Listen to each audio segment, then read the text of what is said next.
Well, this is an experience, isn't it? We're sitting on a gold mine, and today we're doing this amazing hybrid service. So I don't know if y'all remember when we first started doing Zoom services, there were some glitches and some things that happened that were kind of interesting and could be distracting. And that's where our practice comes in, where we practice that calm and that knowing the truth. And so thank you so much. Thank you for being here today. This is kind of an exciting time to have some people back in person. And wow, it's exciting to be here. So I have a question for you this morning, and it's this. How would your life be different if you knew you were sitting on a gold mine? What if your treasure has been right where you are all this time? And that doesn't mean you should look under your seats at this point. No, it's like right where you are is that ability to manifest, is everything that your heart desires because it's specifically for you. So if you knew this was true, how would you act? How would you be different? See, here's the deal. You were created out of God's desire for self expression, and God is all there is. Your job is to discover and then uncover the real you, the full expression of your soul. See, your soul's assignment is to bring you to the world. So nobody else, just you. The beloved, that beloved, I don't know what we want to call it. Sometimes we call it Mother, Father, God. Sometimes we call it infinite source. Sometimes we call it a divine love. Mother, Father, lover God. What if we had a lover God? What if we were indeed in a relationship with Spirit? And then what if it's personal to us? How do we bring that personal to us? That's what we're talking about today, because that beloved created you to live your best life. It gave you specific talents to reach your dreams. It gave you skills, the ability to develop your talents and skills. And you're the only one that can do you. So to speak your mind and give you your unique gift to life, that's your divine calling, to live and express your best life. So our monthly theme has been all about self-care. To live life to the fullest, self-care, we embrace that in daily practice, and it helps us remember who we are. To know who you are, you must be aware of those unlimited possibilities that can be unlocked when you harness the potential. Oh, I used to hate that word. Oh, you have great potential. That means I wasn't really living up to it. But now I look at it differently. I said, the potential. Through self-awareness of your mind, body, and spirit, you realize that you are a perfect entity and that you have all you need for unlimited success and unconditional love. All month, we've been talking about self-care. And the evolution of self-care has taken several turns since its discovery. It first started in the medical field, and it includes techniques and tools that patients in the 50s, remember them, were advised to use to become aware of their worth.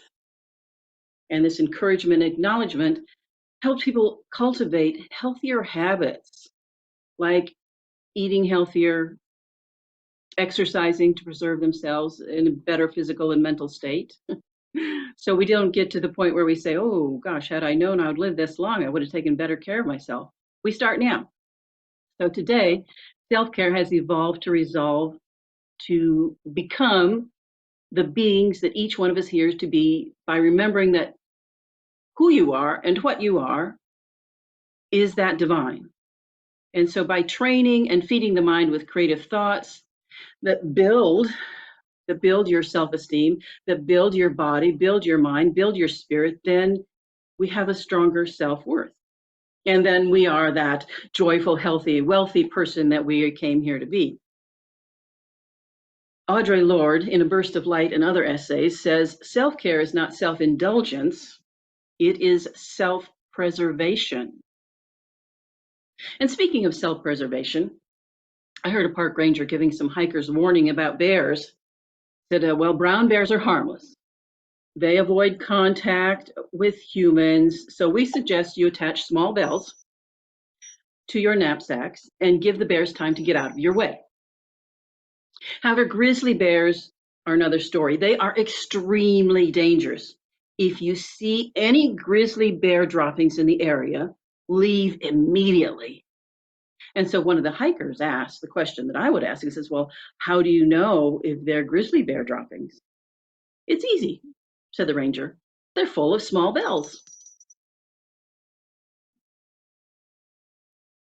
Your commitment to self care affects not just your life, but also the lives of all the people and places you surround yourself with.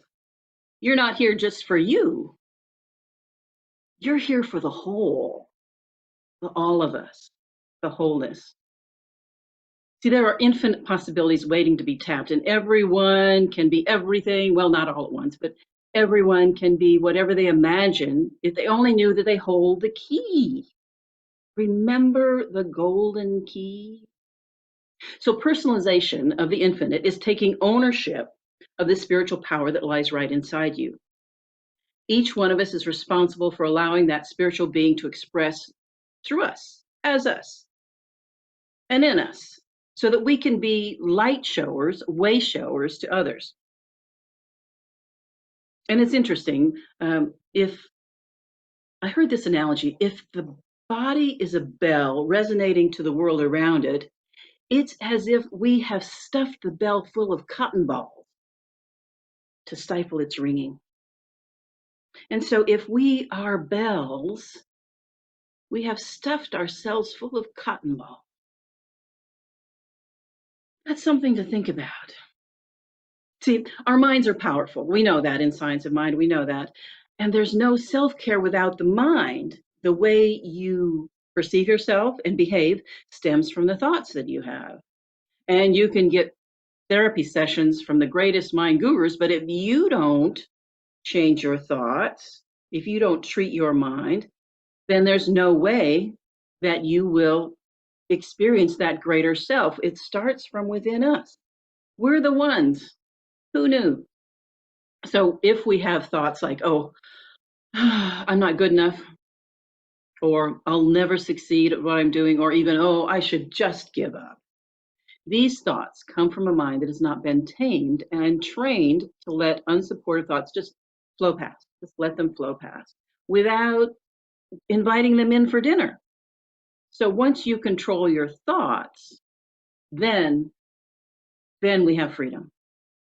This frees us to live the best life ever, ever that we could imagine.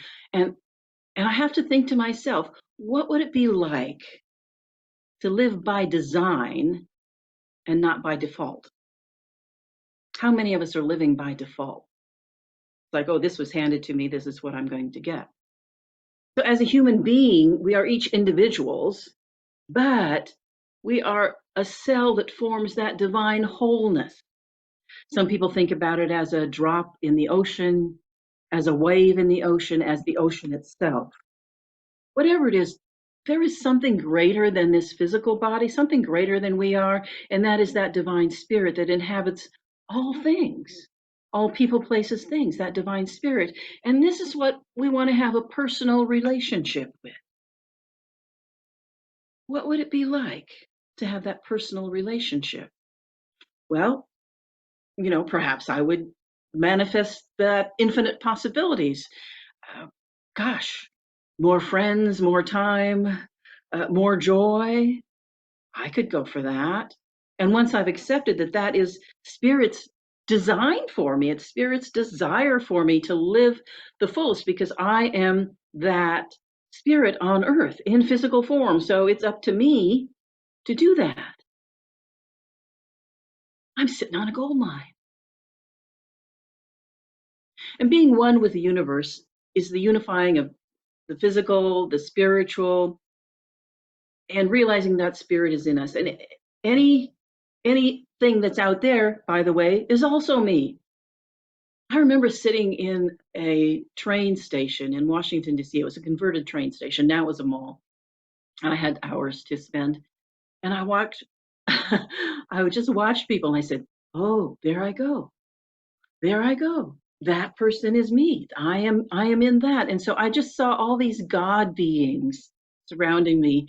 And it was an interesting experience. Just feel that. And feeling it is really where I want to be. So when I start thinking like a powerful, unlimited being, then my thoughts match that. And if my thoughts were centered around not being good enough or not meeting the standard, or gosh, am I wearing the right thing? I have to eliminate those thoughts. I have to let them go. Easier said than done. Well, so I try the dilution method.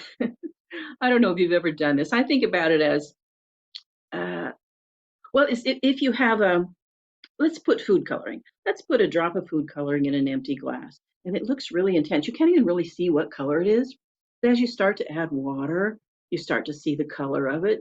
And if you add enough water, it gets so pale that you can't see it at all. And so that is the dilution method for me. And that works by using affirmations. Um, so if you have thoughts that make you see yourself as less than who you really are, those thoughts block your good. Oh, by the way, you also have to give up comparison. A friend of mine used to tell me this. He said, comparison is the death of joy. And then I found out that Mark Twain actually said that. Like, oh, okay. But I thought it was brilliant no matter who said it. So here's the story. A samurai who was known for his nobility and honesty went to visit a Zen monk to ask advice. However, the moment he entered the temple where the master was praying, he felt inferior and and thought, oh, in spite of having fought for justice and peace all my life, I haven't come near the state of grace achieved by this wonderful monk. So he said, why do I feel so inferior?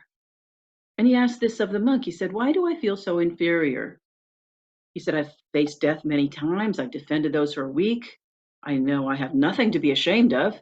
Yet upon seeing you meditating, I felt my life had absolutely no importance whatsoever. And once I've attended to all those who come to see me today, I shall answer you, said the monk.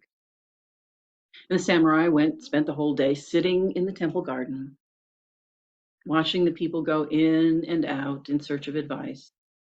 And he saw how the monk received them all with the same patience and the same illuminated smile on his face. Can't you just see that illuminated smile?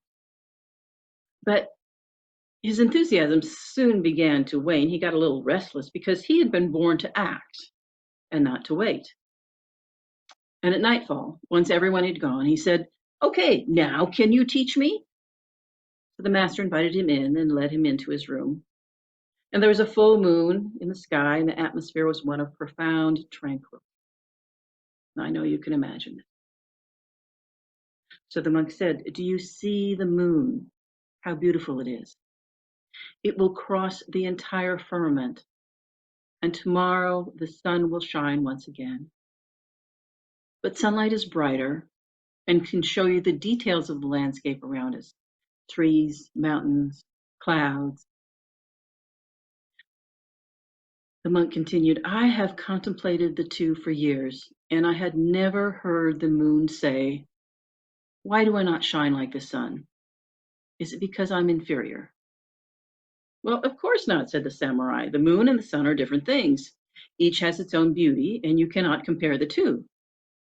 Ah, said the monk, so you know the answer. We are different people, each fighting in his own way for that which he believes, and making it possible to make the world a better place. The rest are just mere appearances.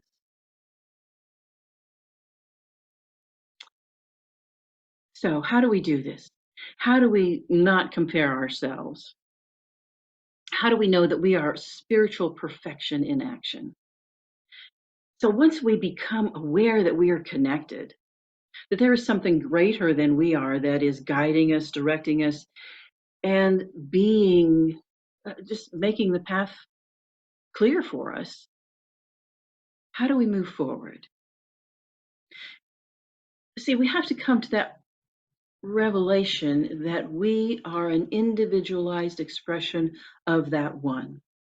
And we don't need to model ourselves after anyone or anything. You feel and accept your perfection as you are. And you only need to look within to come in contact with who you truly are, that and harness that potential and become the best you can be.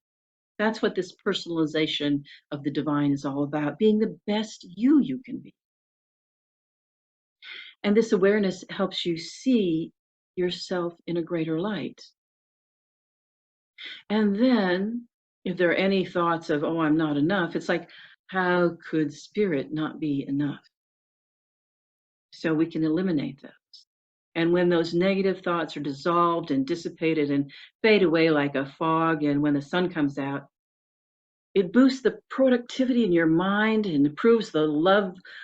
Oh, the love you have for yourself, and self love helps you harness the thoughts that encourage self care for yourself. And once you're taking care of yourself, then you have so much to give, so much more to give. Remember, put your own oxygen mask on first, but then don't ignore the rest of the people, all right? So we have to be taking care of ourselves, but that doesn't mean it's the exclusively taking care of ourselves. We also then take care of the whole because we are part of that whole. In fact, I'm going to share something with you now that is something that I thought we could do as a responsive reading. So if you give me just a second, I'm going to start this up and share it. All right. So somebody shout out if you can hear it, see it. All right. I'm guessing you can. Good. All right. So let's read this together. Your part is the part in bold, and I will do the part that is not bolded. And this is a poem. It's called We Are Whole from Beth Lefevre. We are whole, even in the broken places, even where it hurts. Together, we are whole, even in the broken places. The places where fear impedes our full engagement with life, where self-doubt corrupts our self-love, where shame makes our faces hot and our souls cold. Together, we are whole. Even in those places where perfectionism blunts the joy of full immersion into person, place, activity, where good enough does not reside except in our silent longings, where our gaps must be fast filled with substance, accomplishment, or frenzied activity, lest they gape open and discuss. Together, we are whole. Where we would doubt our own goodness, richness, fullness, and depth, where we would doubt our own significance, our own profoundness. Together, we are whole. Even in our fragility, even where we feel fragmented, alone, insubstantial, insufficient, we are whole. Even as we are in process, even as we stumble, even as we pick ourselves up again, for we are whole. Together, we are whole. We are whole. And I know that some people will say right now, oh, we are whole. What do you mean? I am whole. And so certainly feel free to change those words. I am whole. I am whole, complete, and perfect, just as I am, and just as I am not. Okay, a big breath. Okay, one more thing that might stand in the way of you thinking you're whole. Doubt. Doubts creep in. And so it's up to us to remove all doubts from our minds. And generally those doubts, they creep in, and then, a little more creep in. And, once that's kind of cracked open, we start to doubt ourselves. And this is not to say that we shouldn't question, that we shouldn't explore. But when we know that we're grounded in truth, And know without a doubt that we are here to manifest our heart's desires, because those desires come from the spirit within. Then just be mindful of those doubts and just allow them to flow through. Don't give them a place at the dining table. Oh, and one more big one. I can't forget this because I'm taking this course right now on forgiveness. And in this course on forgiveness, Reverend Dr. Michelle Wadley writes this. She says, a necessary component to forgiveness is forgiving the self, and we must do so. She goes on, life is too short to stay angry and fearful. Too often we suffer years after something happened because we don't free ourselves of the event through forgiveness. I don't know about you, but I've done that. She continues, we ruminate about our perpetrators and our pain without realizing the impact of this toxicity. But here's the important piece. We learn to forgive ourselves for long-term suffering, for believing in the pain, for not caring for ourselves in a more loving way. And self-forgiveness is the easiest way to clear out the toxicity of anger and resentment that we're holding inside. Forgiveness of self and others breaks the pattern. And this has been really important for me these last few weeks as I moved into, the why of wanting a more free expression in my life. And here's the piece that I know. There's no self-care without action. That's why I'm taking that class. So the science of mind philosophy is grounded in the power of your spiritual beingness, understanding that you are spiritual, having a human experience. Your mind has a great influence how you experience this life. And as you unlock these abilities to create your life, your ideal experience, you know that action must be taken. What do we say? We say treat and move your feet. So we don't have any controversy about the power of the mind. We know the power of the mind. However, to unlock that power, we have the thought, the feeling, and the action. And for example, you can't think about going to work in the morning and expect your thoughts to take you there. Well, they do in a way, but actually you have to get out of bed. You have to get ready to go. You have to actually get there by some means. So we're taking action. We had the thought, we have a feeling of wanting, desiring to do this, and the action. We take the action. So as much as thoughts are important, action is also important. If you think about self-care without taking conscious steps towards upholding it, then is that really self-care? So yeah, I'm thinking that I want to do something different in my life. I'm thinking I want to be more joyful, but I'm not really willing to change anything that I'm doing to become more joyful. Do you see what I mean? So as you think of the process and then imagine what joy would feel like, and then we visualize, oh, I see myself now laughing. I see myself telling jokes. I see myself ringing the bell, whatever it happens to be. That's where things start to change when I take action. And then another piece that's really important, I want to acknowledge this so much because it's very, very important. And when what we're hearing more and more about this is that having a strong community around us is integral to self-care. And in our case, this spiritual community. And we connect with a higher power. We know that we're all one and that we're all in this together. And here, I love what our purpose is here at the Austin Center for Spiritual Living, because our purpose is to inspire magnificence, to explore spiritual principles, to practice affirmative prayer and meditation, to care about each other, and then to contribute to the consciousness of the larger community. That's what we're about here at the Austin Center for Spiritual Living. We have shared values: spirituality, financial health, love, caring, safety, diversity, inclusivity, vision, growth, prosperity, community, service, compassion, education. These are our shared values.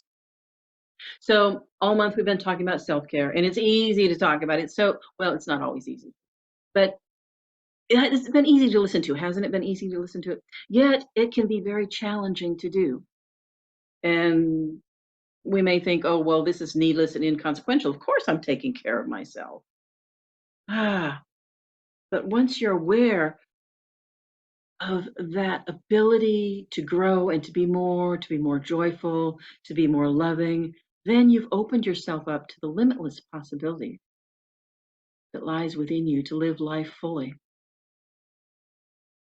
and to harness your full potential.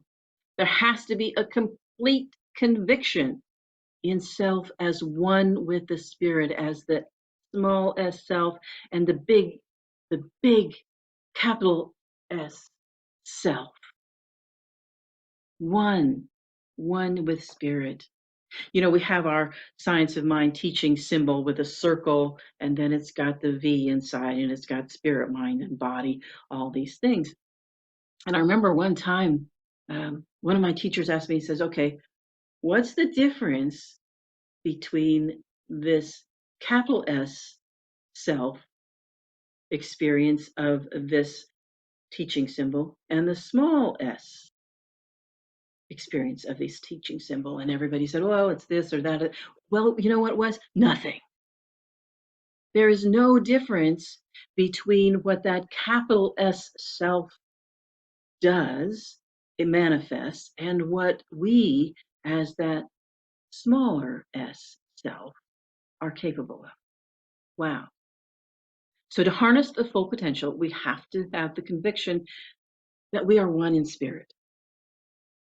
So eliminating doubt, diluting any thoughts that we no longer want, and we can be what we want to be. We can be what our intention was in coming here on this planet at this time. So this truth empowers us to act as what we know we are. Allow spirit to lead our human experience, understanding that all human emotions that we experience are real to us and that we are more than that. We are that divine spirit in action. Mother, Father, Lover, God, divine wisdom, unconditional love. Let's just take this thought into a brief treatment today. As we complete this series on self-care, I recognize that that self, that I amness that I am, is that power and presence of spirit. It is everywhere present in every person, every place, every situation, all of the time. Right here, right now, it is present. Let's just take a couple breaths to feel that presence.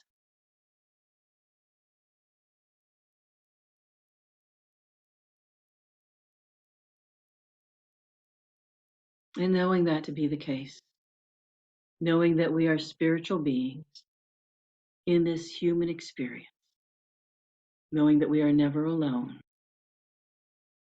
that we are guided and directed through this experience by that divine wisdom that resides deep within us. And we contact it through our thoughts, through our visualizations. And so as we are in contact with that divine love, we know that is spirit in action. As we are in contact with divine wisdom, everything that we need to know is given to us. As we are in contact with spirit as beauty, we see the world around us with trees in bloom, expressions of the divine. As we recognize that spirit as truth, we know what is true. We feel it in the very beingness of our soul. So we know the love, the wisdom, the beauty, the truth. Oh, yes, and let us know the joy of spirit. Let us know that joy overflowing. Open vessels for that joy. And let's throw in a little laughter. Let's unstuff that bell and let it ring. And as we do this, as we become more and more of who and what we are truly blessed. And we are a blessing. And with that, I let it be. I know it's so. I can just rest in the knowing. And in gratitude, I just invite you to join me. Let's give it a big and so it is.